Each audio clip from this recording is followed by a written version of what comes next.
Very good morning, class. Again, we'll start our class with this pledge.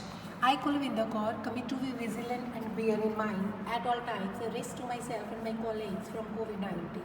I promise to take all necessary precautions that prevent the spread of this deadly virus. I promise to follow and encourage others to follow the key COVID appropriate behavior, to always wear a mask, face cover, especially when in public places, to maintain a minimum distance of 6 feet from others, to wash my hands frequently and thoroughly with soap and water.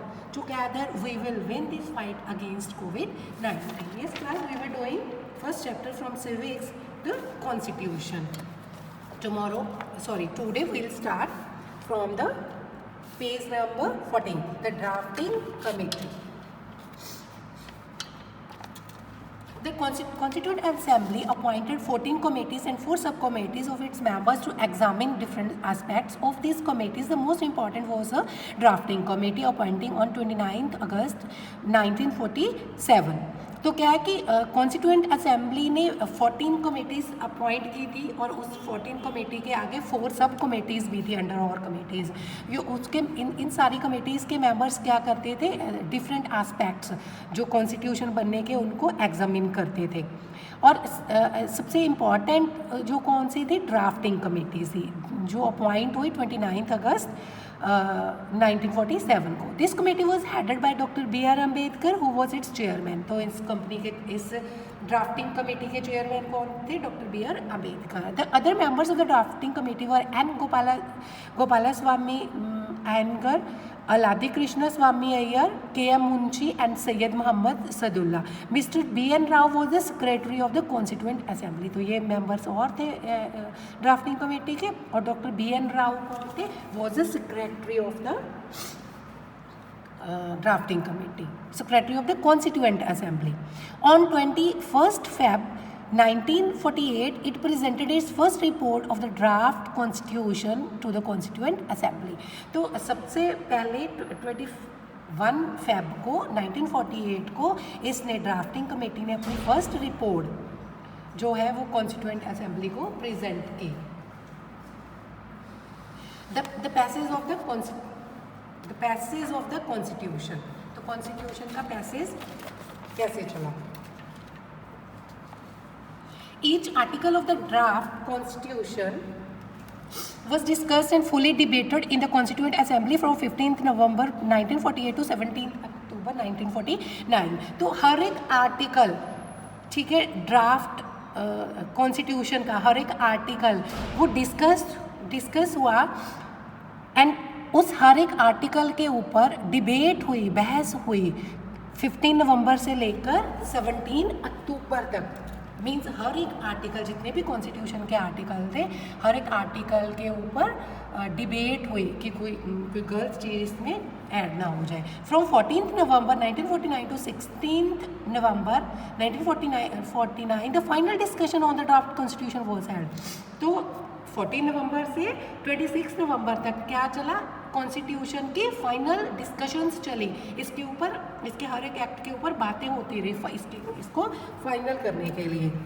The Constitution was adopted and enacted on 26 November 1949 when it received the assent of the President of the Constitution.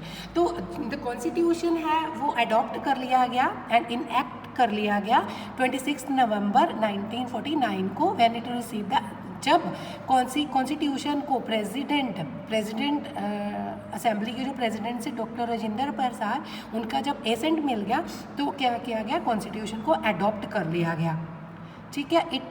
It was enforced on 26 January 1950। But ये कम इन to force कब हुआ, 26 January 1950 को। ये adopt कर लिया गया था 26 नवंबर 1949 को, but it was enforced on 26 January 1950 को।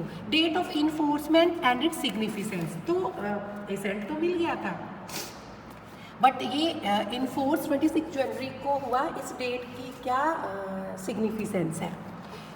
Though Indian Constitution received the President consent on 26 November, but it was enforced on 26 January as this date has a historical significance in the history of the freedom struggle of India. तो क्या है कि president ने consent तो दे दिया था इसको, है ना, बट ये कब कॉन्सेंट मिल गया था इसको? 26 नवंबर 1949 को, बट ये इन फोर्स कब हुआ? 26 जनवरी को।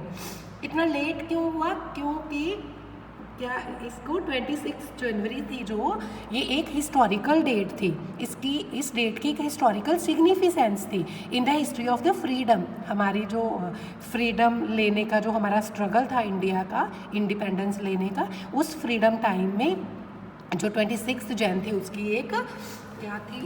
एक हिस्ट्री थी, एक सिग्निफिकेंस थी। सिग्निफिकेंस क्या थी? In December 1929 under the presidency of Jawaharlal Nehru the Lahore Congress formalise the demand of Purna Swaraj और full independence for India. It was declared the 26 January 1930 would be celebrated as the Independence Day when people were to take a pledge to struggle for complete independence। क्योंकि इस दिन क्या हुआ था?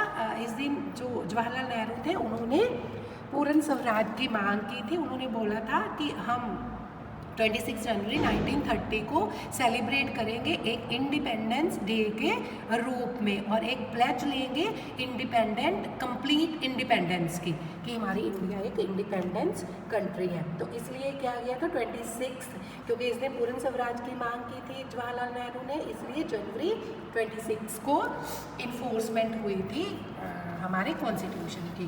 Next we have a preamble.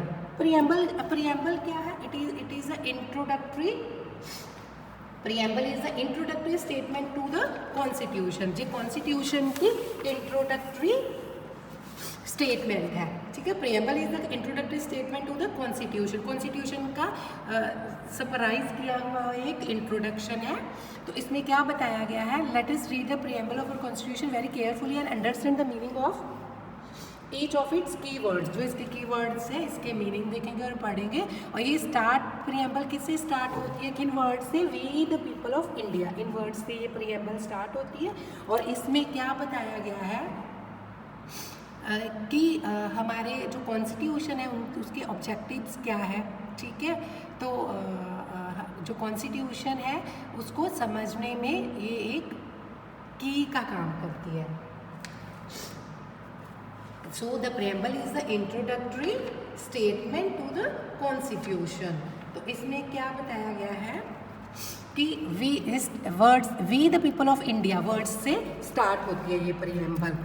The constitution has been drawn up and enacted by the people through their representatives and not handed down to them by a king or any outside power। जैसे हमने पहले ही किया था कि ये India जो है constitution है वो इंडिया के लोगों के लिए ही बनाया गया है। इंडिया के लोगों ने ही बनाया है कि हम अपने रिप्रेजेंटेटिव्स हम खुद इलेक्ट करते हैं। सॉवरन स्टेट हम पहले ही पढ़ चुके हैं कि सॉवरन कौन सी होती है? People have supreme right to make decision on internal as well as external matters.